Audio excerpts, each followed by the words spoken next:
ചികിത്സയിൽ കഴിയുന്ന ഫ്രാൻസിസ് മാർപ്പാപ്പയുടെ ആരോഗ്യനില ഗുരുതരമായി തുടരുന്ന സാഹചര്യത്തിലാണ് ലോകമെമ്പാടുമുള്ള വിശ്വാസികൾ പ്രാർത്ഥിക്കണം എന്ന് വത്തിക്കാൻ ആവശ്യപ്പെടുന്നത്.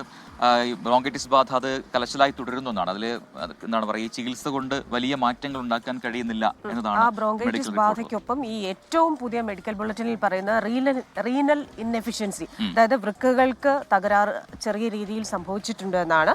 24-നായി വത്തിക്കാനിൽ നിന്ന് ഫാദർ ഡൊമിനിക് മൂഴിക്കര തയ്യാറാക്കിയ റിപ്പോർട്ട് കാണാം. പരിശുദ്ധ ഫ്രാൻസിസ് മാർപ്പാപ്പയുടെ രോഗാവസ്ഥയെക്കുറിച്ചറിയുവാൻ ലോകം മുഴുവൻ ജാഗ്രതയോടെ കാത്തിരിക്കുന്ന മണിക്കൂറുകളാണ് കടന്നുപോയിക്കൊണ്ടിരിക്കുന്നത്. ഞായറാഴ്ച വൈകുന്നേരം വത്തിക്കാൻ സമയം 7 മണിക്ക് ലഭിച്ച മെഡിക്കൽ റിപ്പോർട്ട് അനുസരിച്ച് മാർപ്പാപ്പയുടെ നില ഗുരുതരമായി തുടരുന്നു എന്നാണ് അറിയാൻ കഴിഞ്ഞത്.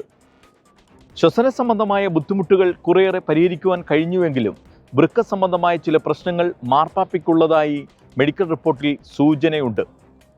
ബ്ലഡിലെ പ്ലേറ്റ്ലെറ്റ്സിൻ്റെ കൗണ്ടിൽ വർധനവ് ഉണ്ടായിട്ടുണ്ട്. സദാ ജാഗ്രതയോടുകൂടി മെഡിക്കൽ സംഘം മാർപ്പാപ്പയ്ക്ക് ഒപ്പമുണ്ട്.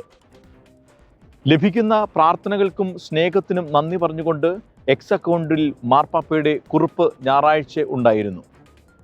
മാർപ്പാപ്പയുടെ പൂർണ്ണ ആരോഗ്യത്തിനായി നമുക്ക് ഒന്നുചേർന്ന് പ്രാർത്ഥിക്കാം. 24 ന്യൂസിന് വേണ്ടി വത്തിക്കാനിൽ നിന്നും ഫാദർ ഡൊമിനിക് മൂഴിക്കര. അപ്പോൾ എന്തായാലും ആ രീതിയിൽ വത്തിക്കാനിൽ നിന്നുമുള്ളൊരു ആഹ്വാനമുണ്ട്.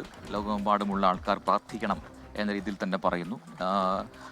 എന്താണ് പറയുക, ഈ കഴിഞ്ഞ ദിവസമൊക്കെ നമ്മൾ പറഞ്ഞതാണല്ലോ, ഇത്തവണ ഞാനിതിനെ അതിജീവിക്കുമെന്ന് മാർപ്പാപ്പ തന്നെ പറഞ്ഞു എന്ന റിപ്പോർട്ടുകളും പുറത്തു വന്നിരുന്നു.